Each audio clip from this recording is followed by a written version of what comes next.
Estamos no ar com mais um Coffee Talk, o seu programa maravilhoso das galáxias. E neste dia eu estou recebendo um convidado mega especial, um cara que para mim é uma referência, que me inspira, que me abençoa com o seu ministério, com sua vida, com tudo que ele escreve, produz, fala, canta, etc e tal. Thiago Cavaco, seja muito bem-vindo a este programa, a este canal crocantíssimo, meu amigo. Meu irmão Jefferson, eu é que te agradeço por esta oportunidade e pela maneira tão generosa como me apresentaste. Que é isso, é uma alegria. Se você não conhece o Cavaco, conheça o Cavaco que você vai ver que eu não estou falando coisas a mais aqui. Meu irmão, quem é o Thiago pelo Thiago? Boa pergunta. Talvez a melhor pessoa para responder a essa pergunta fosse a minha mulher, mas eu vou tentar. Eu tenho 43 anos, o que significa que já não sou tão jovem como geralmente ainda penso que sou. Casei com a Ruth há 19 anos, quase 19 anos. Temos 4 filhos, a Maria, a Marta, o Joaquim e o Caleb. Show. E a coisa mais importante, além destas que te falei, é que eu estou absolutamente convicto de que Deus me chamou para eu dedicar a minha vida à palavra dele. Amém. Seja pregando, como pastor, seja escrevendo, como escritor, e seja cantando, como músico. Isso acho que é o mais fundamental acerca daquilo que é o sentido da minha vida. Show, cara, que bacana, que legal ouvir isso. E, irmão, como que você concilia todas essas suas demandas extremamente importantes de ser marido, pai de 4 filhos, pastor de uma comunidade local, escritor, músico? Como que é a sua agenda? Como que você administra tudo isso, cara? Olha, eu acho que uma parte da solução é tu vais desistindo com mais competência de conseguir conciliar. Porque eu não sei conciliar. Eu não sei conciliar. Mas vais desistindo melhor de tentar conciliar. Porque podes tentar conciliar e ser um grande estrago e ser uma grande tragédia.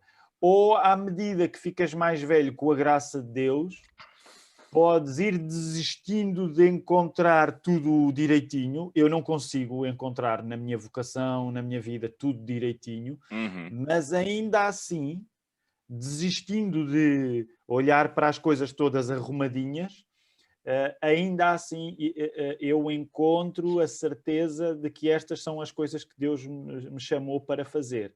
Amém. Sabes, Jefferson, há estações na nossa vida. Às vezes há estações, às vezes passamos por uns invernos onde tudo nos parece muito escuro, Sim. frio e difícil. Depois há outras estações na vida onde vem a primavera e até o verão e tu te sentes mais convicto, um pouco mais hábil a tentar fazer tudo ao mesmo tempo.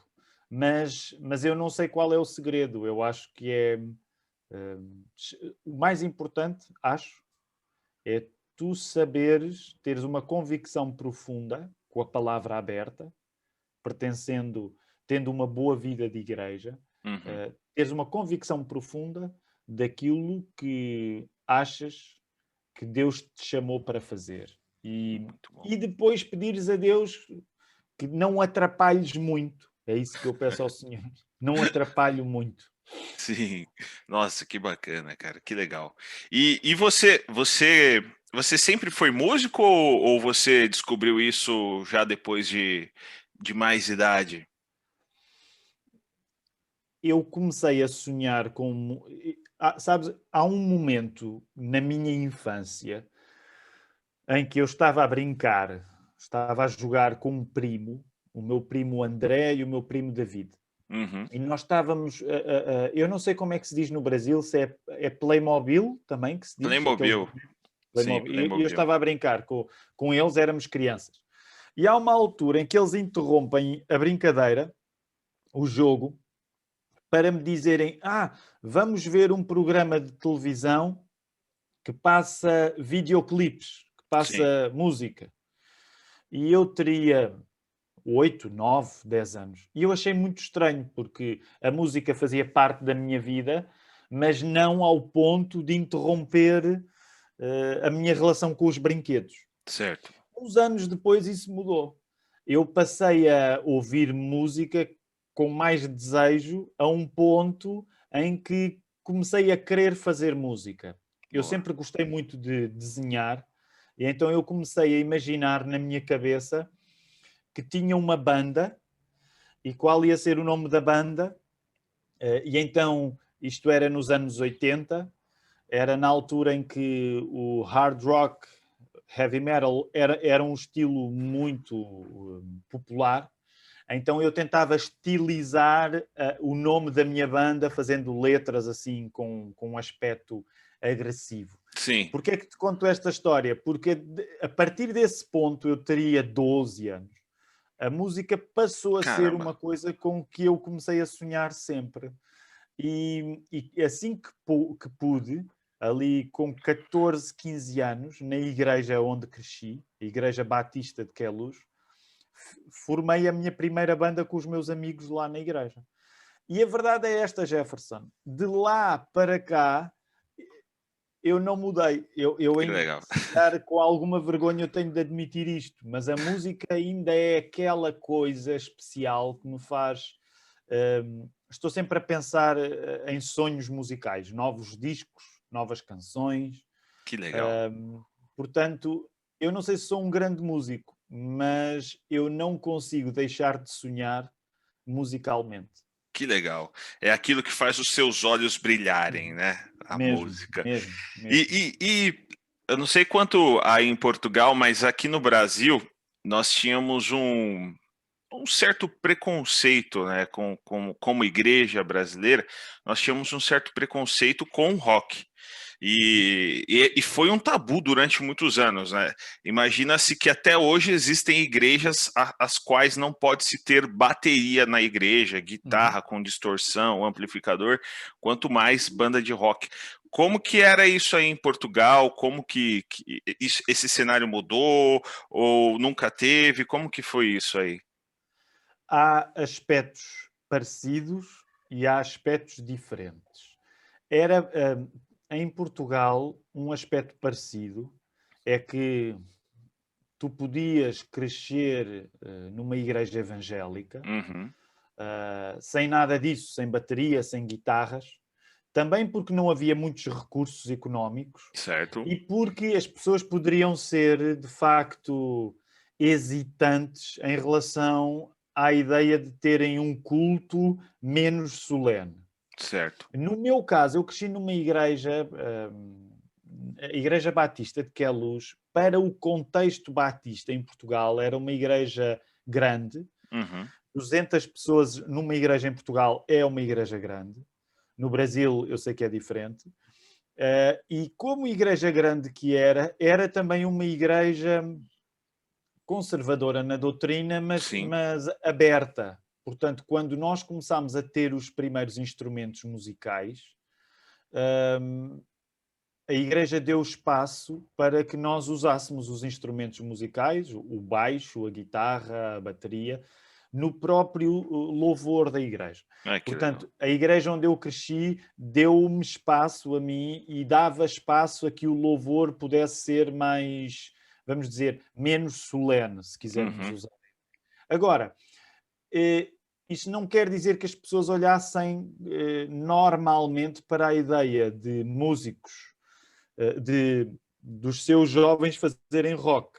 uhum, E é aqui que eu ia apelar mais a uma diferença entre Portugal e o Brasil, que está relacionada com o facto da comunidade evangélica em Portugal, um país muito pequeno comparado com o Brasil, nós não seremos à volta de 11 milhões, uhum.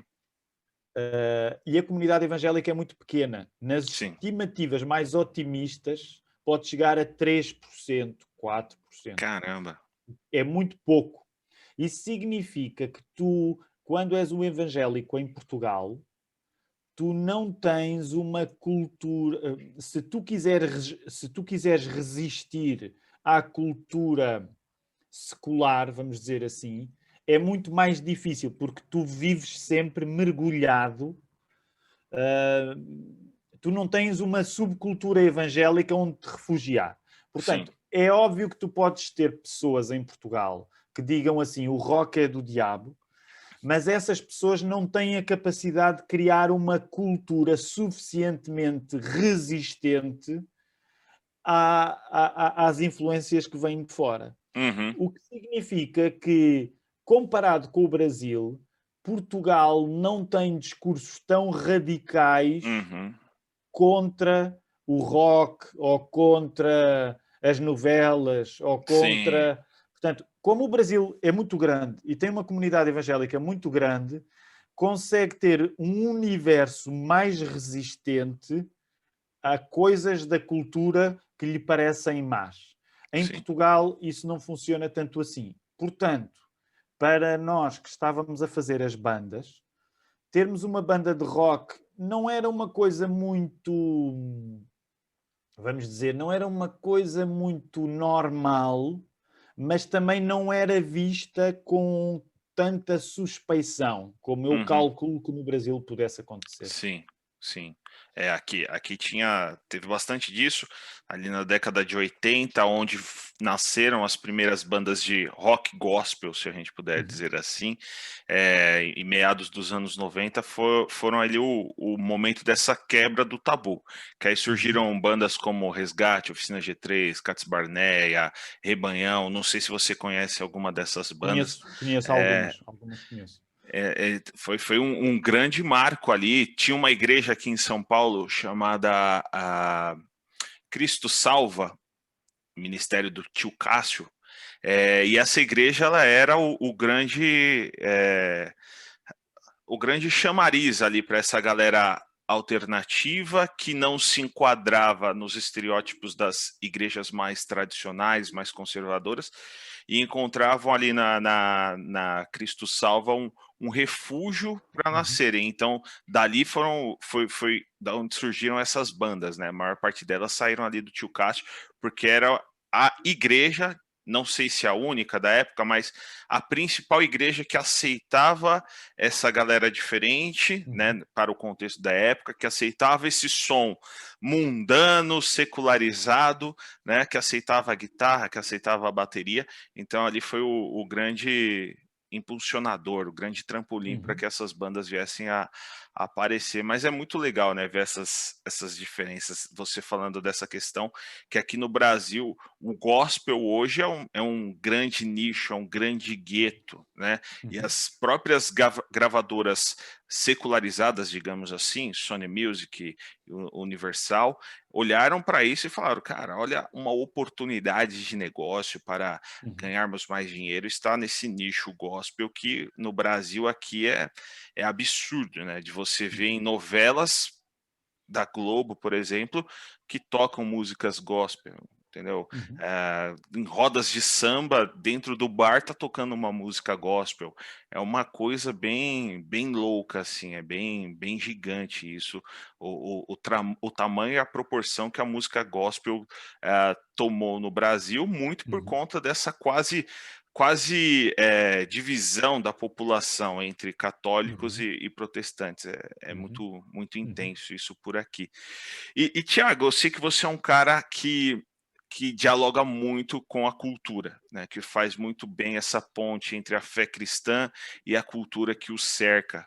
É, a música ajudou você a proporcionar muito desse diálogo, a conseguir ter esse diálogo com a cultura à sua volta? Eu acho que sim, sabes?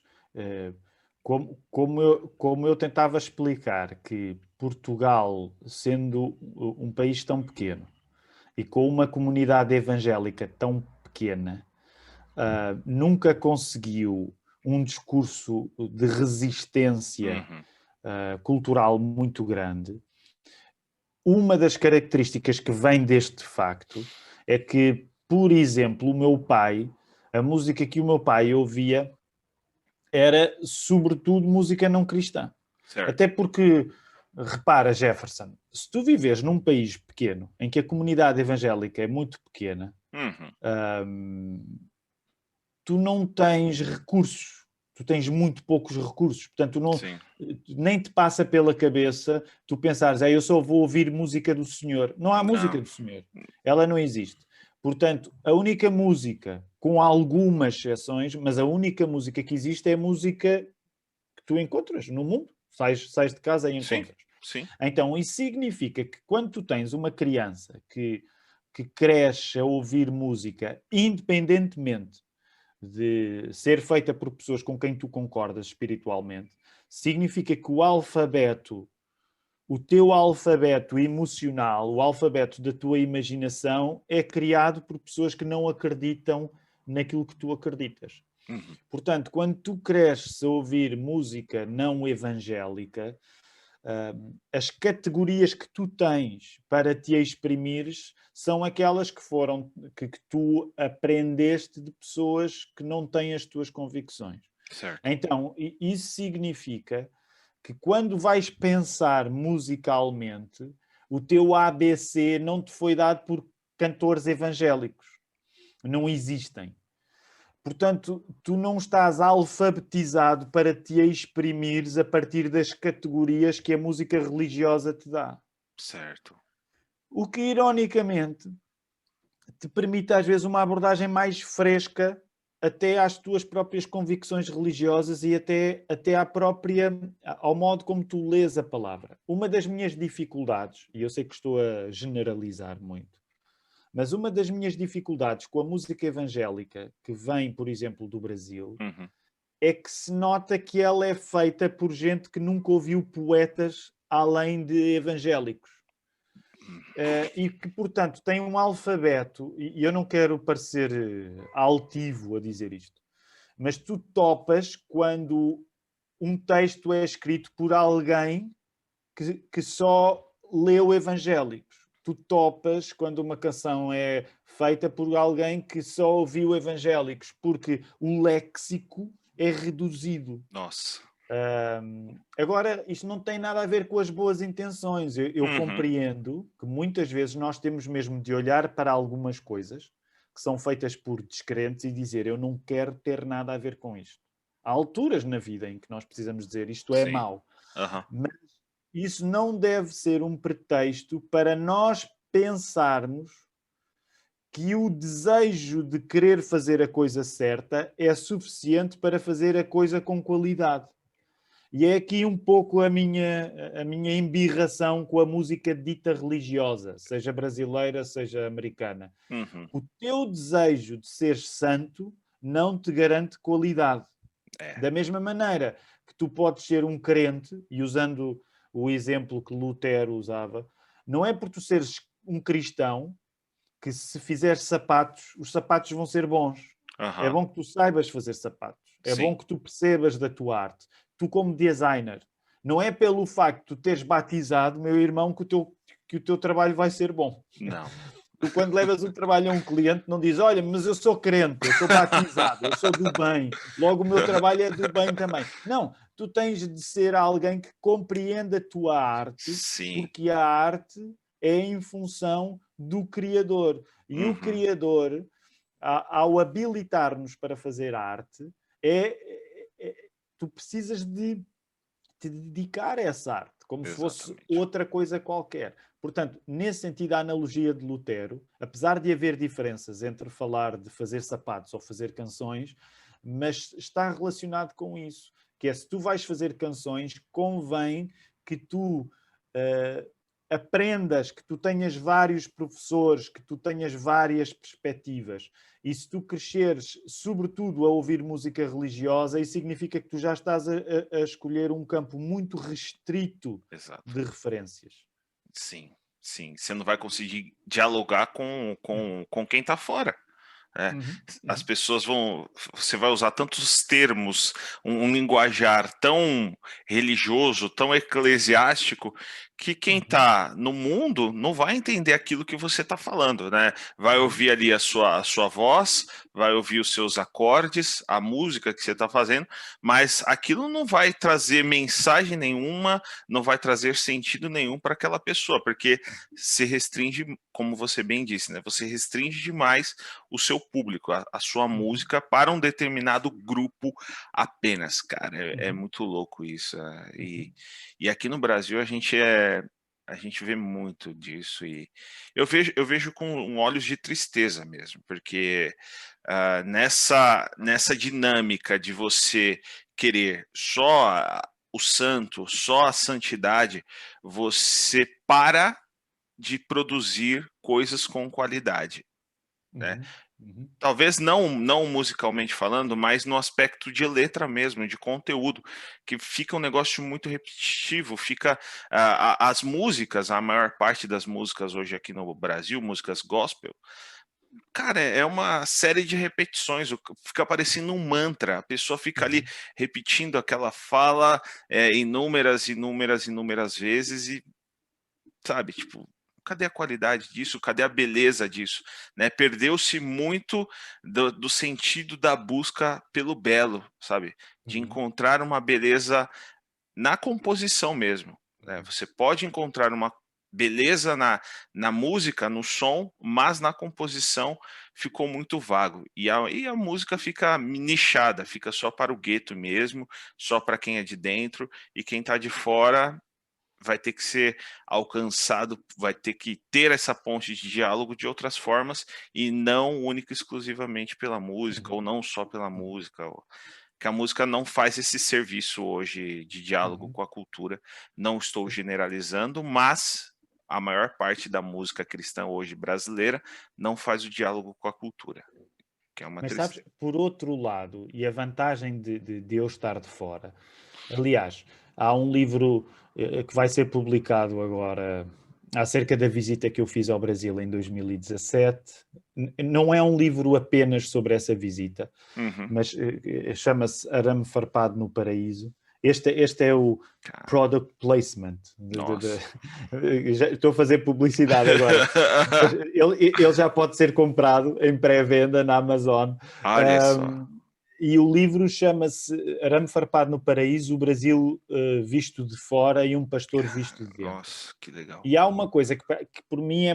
Porque tu estás a falar agora no aspecto mais negativo, agora também deixa-me dizer, há aspectos únicos.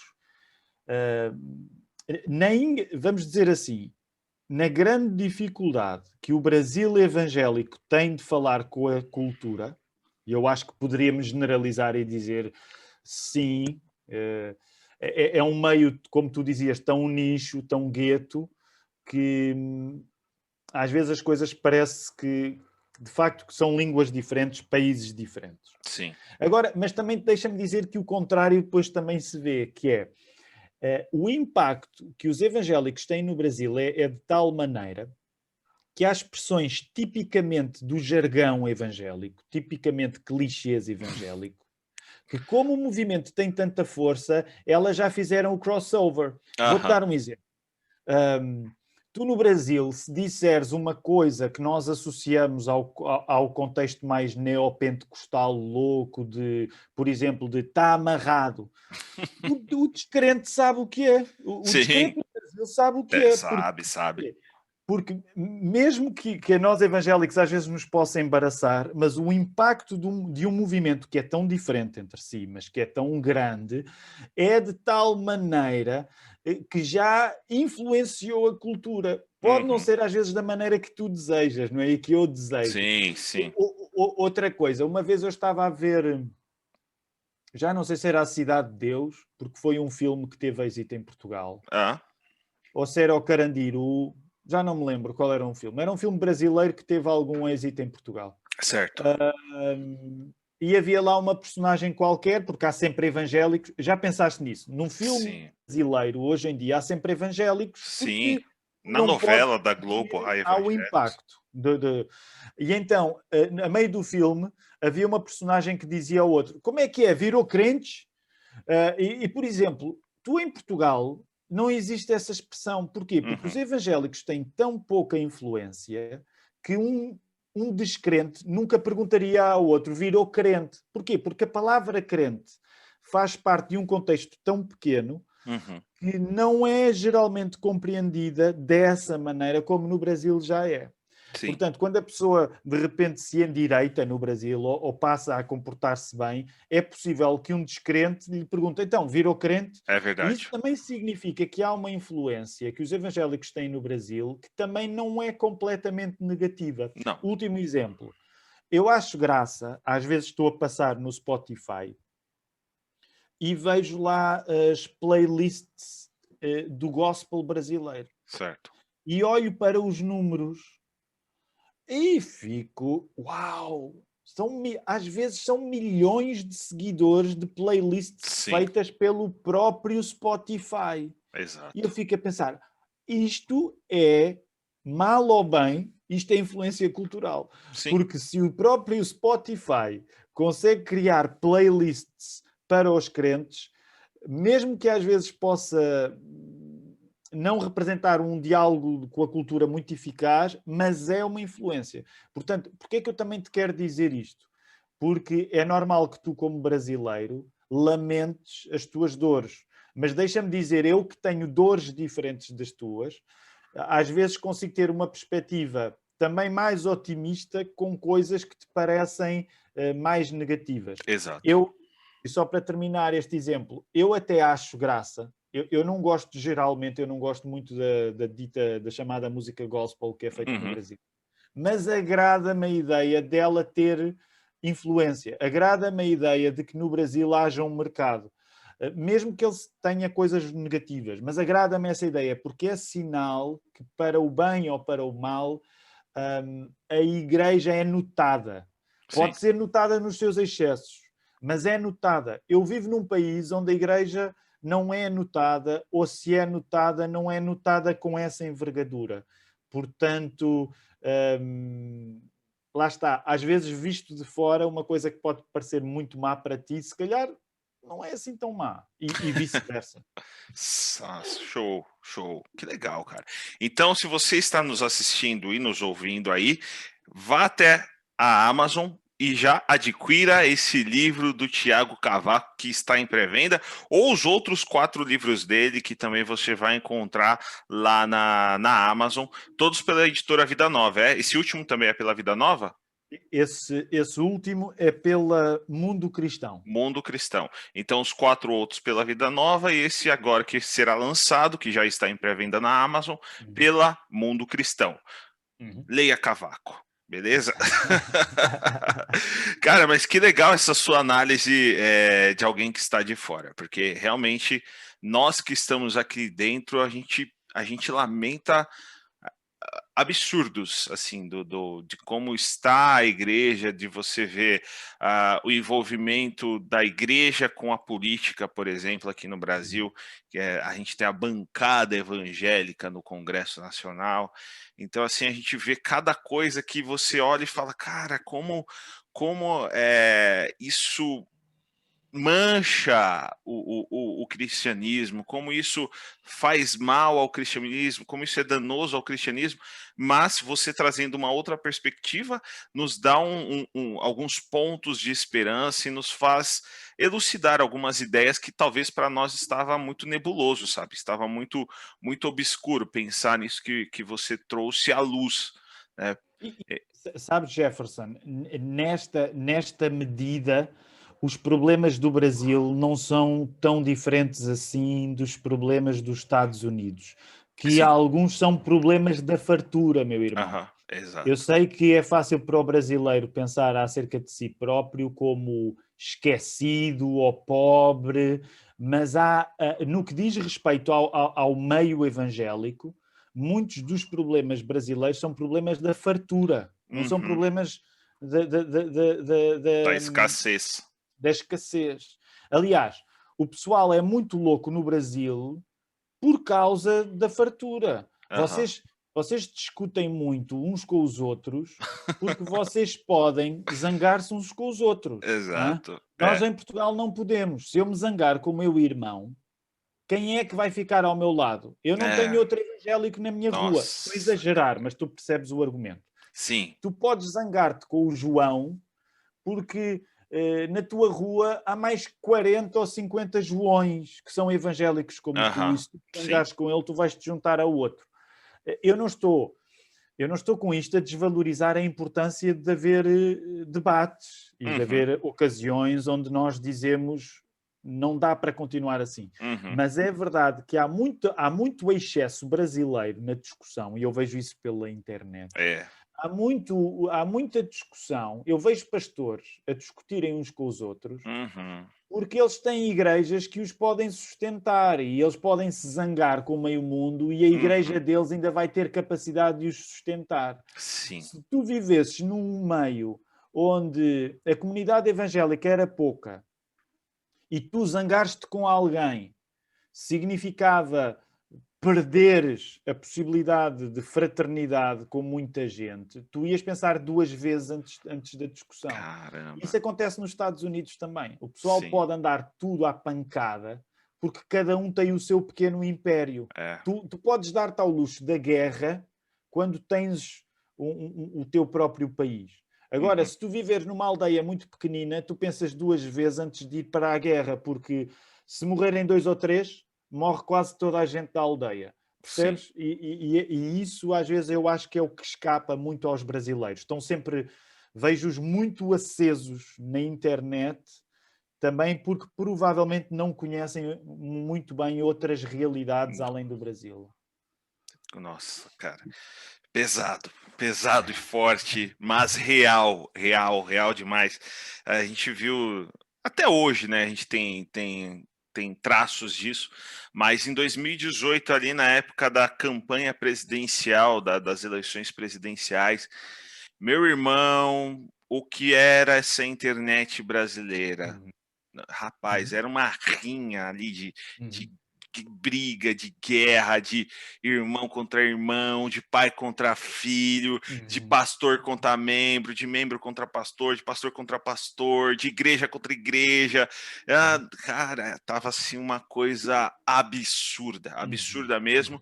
E até hoje nós temos retratos dessa triste realidade que foi pintada ali em 2018, que você olha ali que muitos relacionamentos foram perdidos, né, por conta da briga política, o meu candidato é melhor por conta disso, não, o seu candidato é da esquerda, o meu é da direita, o meu candidato é crente, o seu candidato é pró-aborto, não sei o quê. E aí, meu irmão do céu, faltou um cadinho de cristianismo nisso, né? Um cadinho não, um cadão de cristianismo nisso.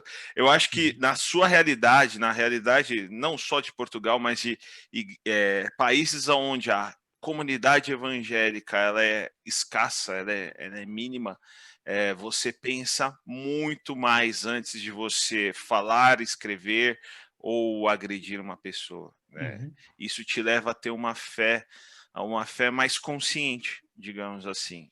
Sim, de alguma maneira, mas também deixa dizer-te, porque, aliás, eu acho que nós devemos ser especialistas dos erros da nossa equipa e não dos erros dos nossos adversários. Por outro lado, é verdade, sim, tu falas aí numa questão. Aliás, é curioso, porque no livro eu abordo essa questão. A Europa, no geral, e há muita diferença na Europa também, como há diferença até dentro do Brasil. Sim. Mas na Europa as pessoas gostam de pensar que são muito conscientes. Sim. O que também tira coisas maravilhosas que mais facilmente existem no Brasil. As pessoas na Europa tendem a ser mais desconfiadas, mais hesitantes, suspeitam de características como a alegria. Por exemplo, essa é uma das coisas que quando estive aí no Brasil, estive no seminário Martin Butzer, em São José dos Campos, Sim. e estava a conversar com alguns dos alunos acerca dos ídolos, porque os ídolos de cada cultura não são todos iguais. Sim. E numa conversa que estava a ter com eles, eu falo acerca disto no livro Arame Farpado no Paraíso, eu perguntei aos alunos qual é o ídolo, qual é um dos grandes ídolos do Brasil. E o Samir Mesquita, o Samir disse, é a alegria. E é verdade. Portanto, a alegria tem um peso tão grande na cultura brasileira que até quando a maior tragédia acontece, o brasileiro ultrapassa, às vezes por uma espécie de inconsciência. Lá está, de inconsciência, sempre fixado na alegria. E por isso é que há muitos excessos brasileiros que são tão tragicómicos. São trágicos e são cómicos porque a alegria é um grande ídolo no Brasil. Ora, nós temos o problema contrário aqui na Europa, meu irmão Jefferson. Uhum. O problema contrário, que é a alegria é vista com tanta suspeita que as pessoas têm medo. As pessoas têm medo de dar um passo em frente. Eu, quando regressei do Brasil e cheguei à minha igreja, uma das coisas que eu disse foi: meus irmãos, eu vim mal habituado do Brasil, porque no Brasil um pastor fala e as pessoas acreditam. E na Europa é o contrário. Na Europa, meu irmão, tu na Europa pregas contra a congregação. Rapaz. E a congregação faz parte da igreja contra o pastor, ok? Porque as pessoas desconfiam da alegria. A alegria é vista como uma inconsciência. Portanto, o que significa que nós aqui idolatramos, isto só para ir de regresso ao teu comentário, nós idolatramos a consciência. Nossa. O que também não é positivo, Não. porque a pessoa está sempre a pensar e convence-se que se complicar tudo, pensa melhor. Então nós somos mestres na complicação em Portugal. Na Europa e em Portugal em particular, as pessoas complicam. O que no Brasil tu dizes vamos e o povo diz vamos. Aqui tu dizes, tu nem vamos, podes dizer.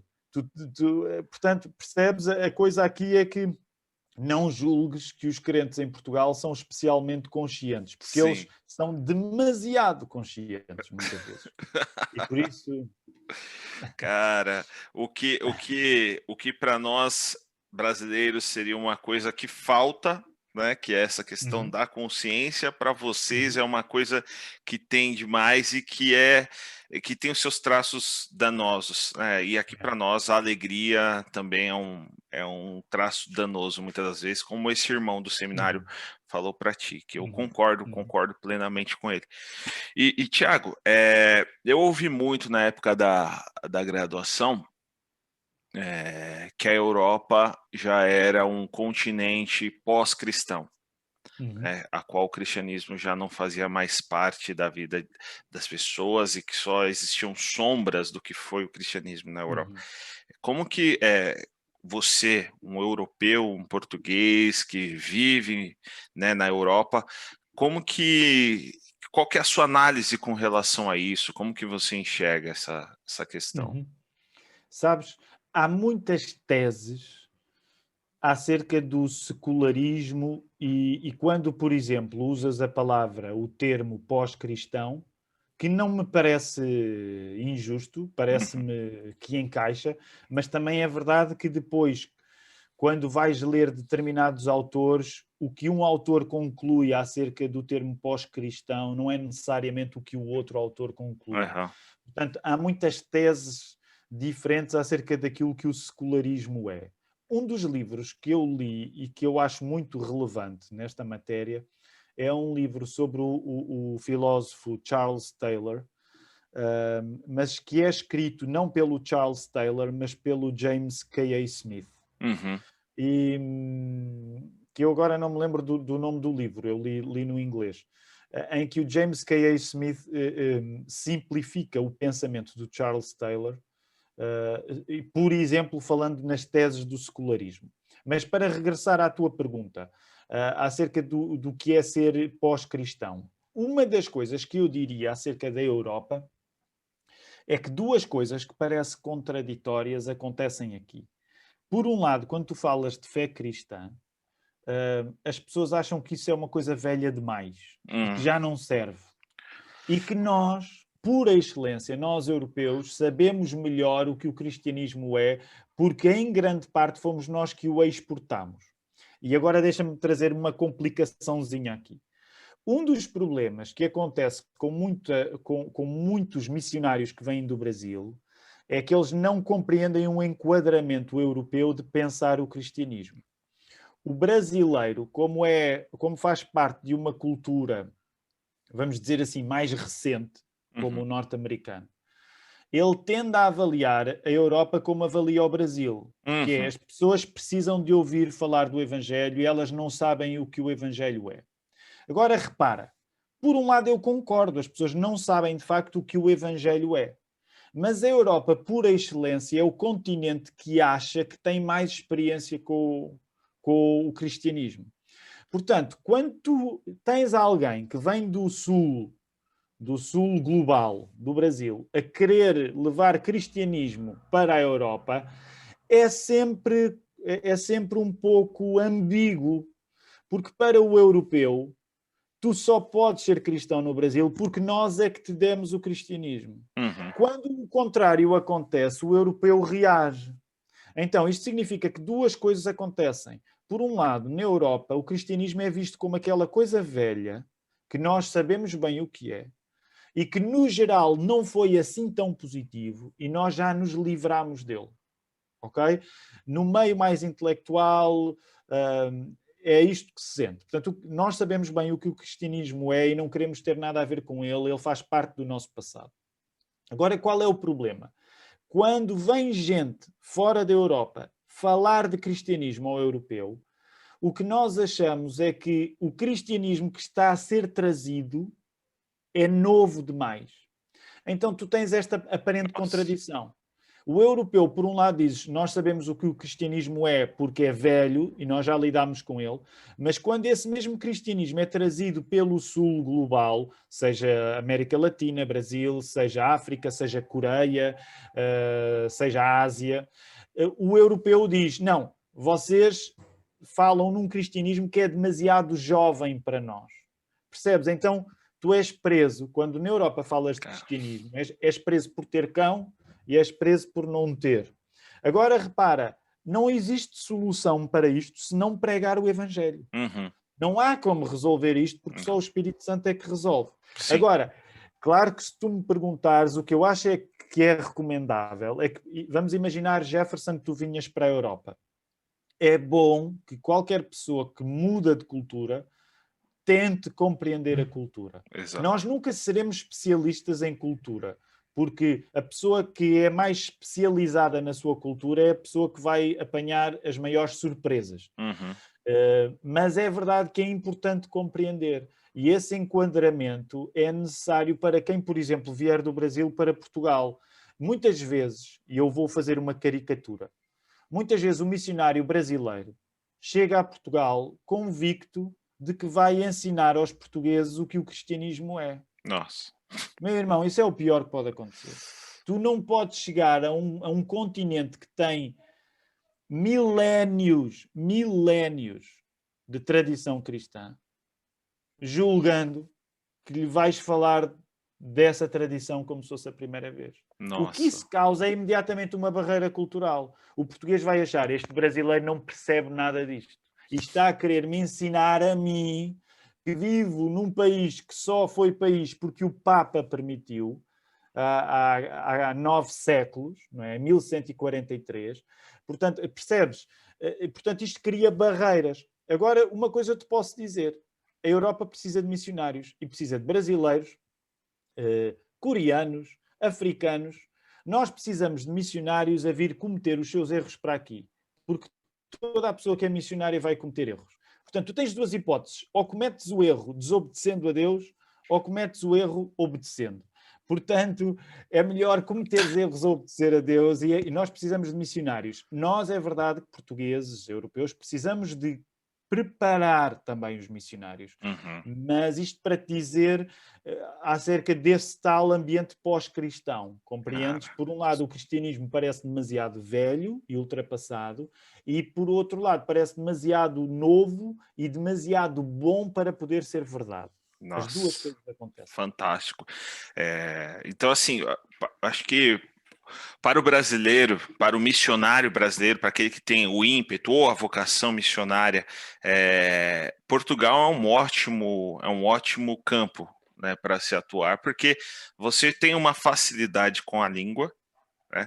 Você encontra igrejas locais e essas igrejas fazendo esse movimento de acolhimento desses missionários para inseri-los na cultura, para ajudá-los a desmistificar coisas que eles já vêm com pré-estabelecida a respeito de Portugal e que de fato não funcionam ou que não é a realidade em Portugal, esse movimento seria ótimo, né? De esses missionários brasileiros com todo esse fervor missionário, aí chegam chegam aí em Portugal, as igrejas os acolhem e ó, vamos conversar aqui. Portugal é assim, o povo português funciona dessa maneira, vá por esses caminhos que você vai ter talvez êxito na sua pregação, no seu serviço missionário Uhum. aqui em Portugal. Muito legal isso, cara. Isso é o ideal. É o Se ideal. me perguntar se isso acontece, eu vou dizer muito raramente. Porque, Na sua... infelizmente, não é isso que acontece. Infelizmente, até porque também, deixa-me ser sincero contigo.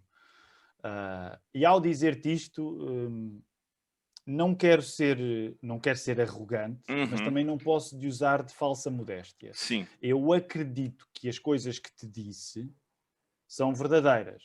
Uhum. Mas, para te ser sincero, a maior parte dos portugueses não compreende isso acerca de si próprios. O que Caramba. significa, a Igreja da Lapa, a minha igreja, não é especial. Mas Uhum. há uma coisa que eu tenho muito amor pela minha igreja, que é nós tendemos a valorizar estes assuntos. E isso é importante, porque a maior parte dos evangélicos em Portugal não fez esta reflexão sobre si mesmo. Por isso, quando chega um brasileiro para ajudar, nem o português consegue ajudar o brasileiro, porque o próprio português não compreendeu isto acerca da sua condição de evangélico em Uhum. Portugal. Então, geralmente o que tu tens é uma grande embrulhada, uma grande confusão, em que o Rapaz. brasileiro chega cheio de boa vontade, porque o brasileiro tem muito boa vontade e tem Uhum. muita energia e é muito pronto e está muito disposto, e tens um português que nem sequer sabe traduzir com eficácia a dificuldade que o brasileiro vai ter de viver. Uhum. Então, o que é que tu tens a acontecer muitas vezes, e é triste? O brasileiro chega, cheio de entusiasmo, o português, como não tem a mesma resposta de entusiasmo, pensa assim: e deixa o brasileiro entusiasmar-se. Enquanto ele está entusiasmado, ele faz aquilo que mais ninguém aqui faz. Uhum. Então o brasileiro chega e faz 30 por uma linha, e vamos fazer isto e vamos fazer aquilo, e o português fica assim de lado a achar piada. Epá, este brasileiro veio cheio de fogo. Passado um tempo, tu tens o choque, que é o brasileiro compreende que esta cultura é diferente, porque esse é um equívoco grande. Nós temos a mesma língua, mas as diferenças culturais são muito substanciais. Sim. Há muitas diferenças. E quando o brasileiro começa a entrar no contexto português, meu irmão Jefferson, é muito difícil. E há até uma coisa terrível que muitas vezes há discriminação. E há até formas de racismo cultural, muitas vezes em relação aos brasileiros. E o que é que significa? Quando o brasileiro perde o fogo com que chegou e compreende que a Europa não é bem aquilo que ele pensa, vem um desânimo tão grande que muitas vezes o que acontece é que a pessoa regressa ao Brasil Uhum. sem sequer ter compreendido bem a Europa e Portugal. E o português também acabou por não conseguir ajudar da maneira que deveria. Portanto, estas coisas são um pouco complicadas e os portugueses deveriam tomar a responsabilidade de fazer uma leitura cultural acerca de si próprios mais profunda, que infelizmente não fazem. Caramba. Desafio, né? Olha, estás a ver, tu estás a falar com um português, e um português, qual é o dom do português? É o desânimo, meu irmão. Estás a ver, eu já te desanimei, já perdeste a felicidade. Ok? É por isso que nós cantamos o fado. Nós temos o dom de desanimar tudo à nossa volta. O brasileiro está a dizer a vida é bela, e chega um português. Ainda não pensaste bem nisso. Olha que isto é tudo muito difícil e complicado. Olha, então eu acho que eu tenho mais sangue português do que brasileiro. Estás a ver? É, a minha própria esposa, ela fala isso. Ela fala, meu, você é meio negativo, né? É. Nunca visitem Portugal. Não vai piorar, vai piorar. Ai, ai. O brasileiro enxerga muito colorido as coisas, o português enxerga mais em tons de cinza, né? Sem dúvida, sem dúvida. Ai, cara, que bacana, que legal. E Tiago, você como pastor de uma igreja local, quais são os maiores desafios que você encontra em pastorear uma igreja em Lisboa, ali na realidade da vida, no chão da vida? Quais são os grandes desafios que você encontra na sua caminhada pastoral, no seu ministério? As grandes dificuldades em Lisboa estão relacionadas com este assunto, com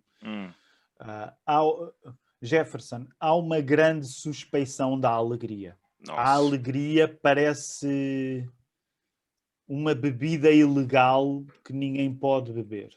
Caramba. E as igrejas, eu sei que estou a simplificar, mas as igrejas na Europa e em Portugal, como é que eu te diria isto? Mas nem sempre conseguem mostrar a alegria que Cristo nos dá da maneira mais eficaz. Nós, na Europa, nós, em Portugal, estamos muito impressionados pelo ídolo da consciência, o que significa que a pessoa mais consciente é a pessoa que fareja melhor os problemas. E, portanto, quando tu tens um ambiente cultural destes, teres uma mensagem de esperança parece errado. Tu acreditares que não somente Deus existe, mas que quer relacionar-se contigo e por isso enviou Jesus. Isso parece uma mensagem boa demais para ser verdade. E no nosso ambiente cultural significa que as pessoas estão predispostas a problematizar o Evangelho. Quer os crentes, quer os descrentes.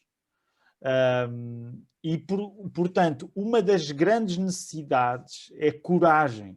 Na Europa, coragem. Agora, repara, nem tudo é negro, porque, por um lado, se tu me perguntares, ao mesmo tempo, os europeus têm, permite-me dizer assim, têm para ensinar ao brasileiro ou até ao norte-americano o que significa ser cristão quando a comunidade evangélica é fraca.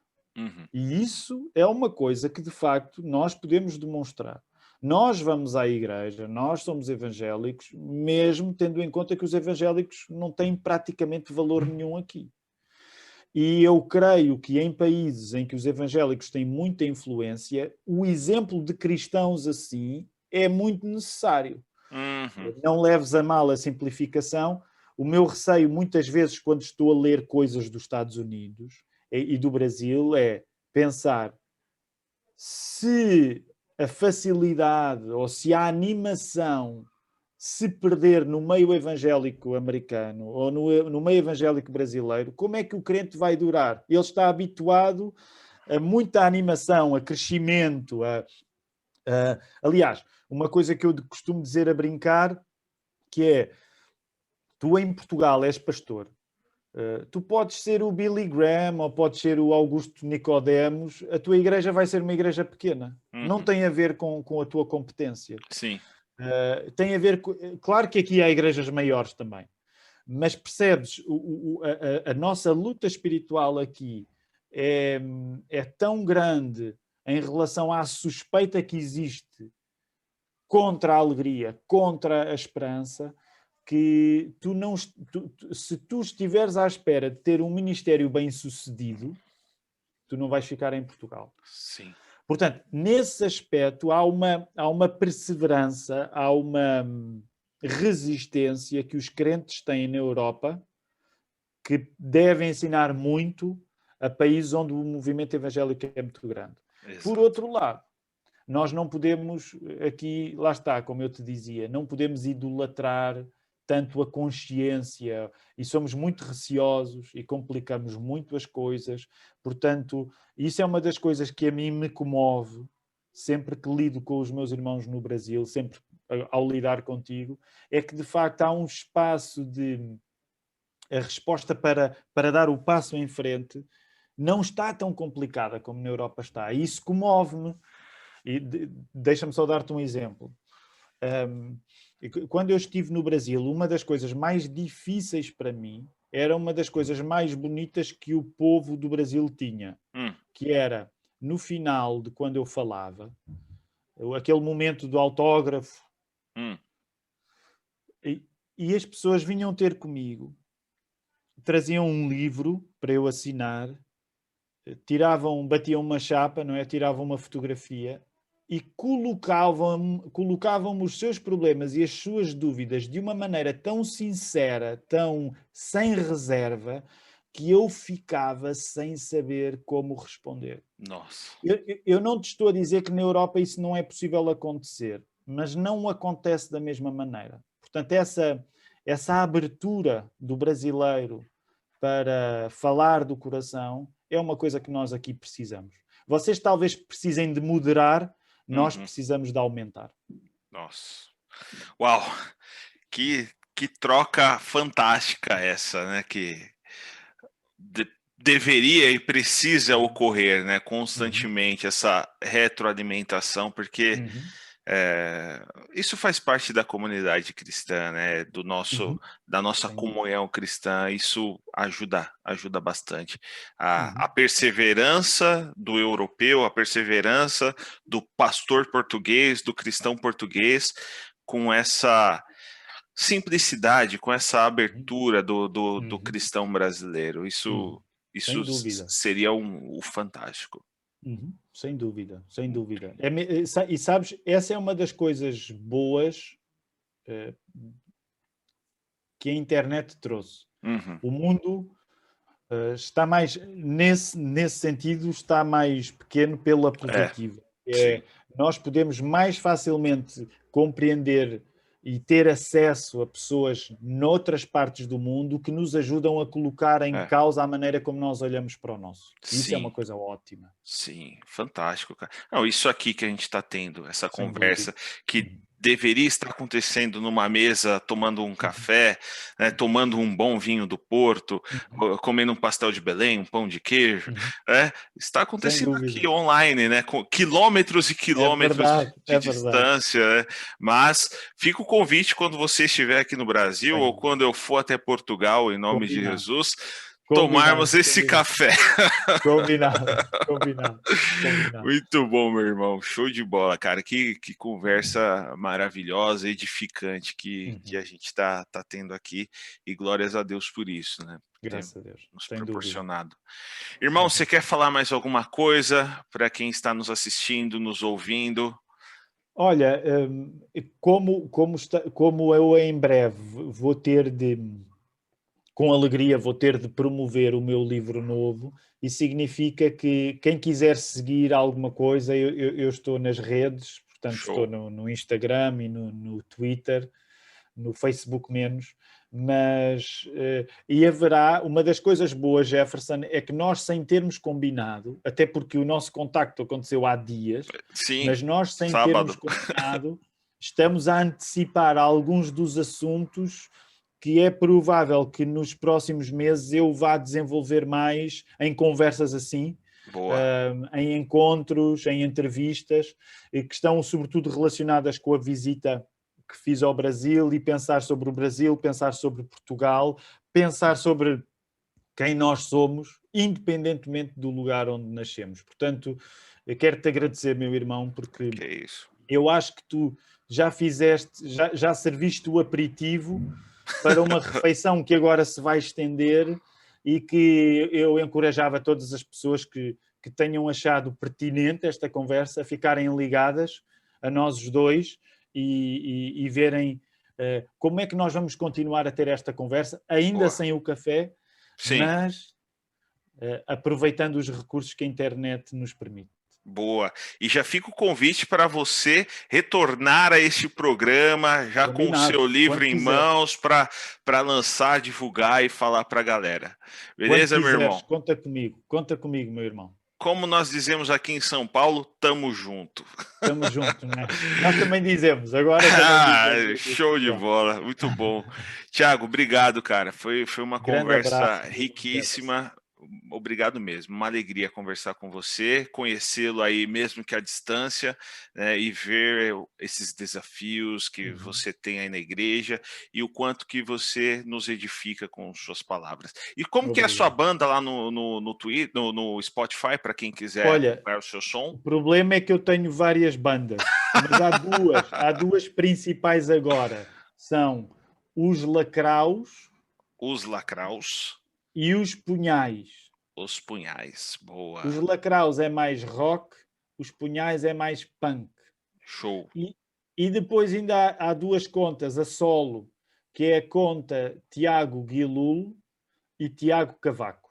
Show E há de bola. música, e nessas contas todas há muito que podem ouvir. Aí, o cara é um multimúsico, É multibanda, isso mesmo. multifunções.